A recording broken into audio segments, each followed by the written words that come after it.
নিজেরটা স্বাভাবিক লাগে। না, না, তোমারটাও স্বাভাবিক ব্যাপার। কারণ তুমি সেখানে তোমারও দোষ দেওয়ার কিছু নেই। কারণ ওই মুহূর্তে তুমি যেটা বুঝতে পারলে সেটারই প্রতি রিঅ্যাক্ট আসছিল। এটা স্বাভাবিক ব্যাপার। কিন্তু বাস্তবে আমার সেরকম কিছু মোটিভ ছিল না যে আমি তোমাকে বলবো উম, এরকম কিছু। এটাই ব্যাপার। না, স্বাভাবিক এটাই। ঠিক আছে, কিন্তু আমি অ্যাকচুয়ালি ভাবিনি যে তুমি মাইন্ড করবা হ্যান ত্যান, সত্যি কথা যেটা।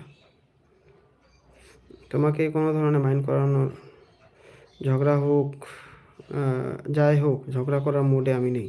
না, না, ধরো আমি ঝগড়া কই করছি? ঝগড়া করলে উচ্চ স্বরে আওয়াজ হবে, চোখগুলো বড় বড় হবে। হ্যাঁ, তখন বোঝা যাবে যে হ্যাঁ ঝগড়া হচ্ছে।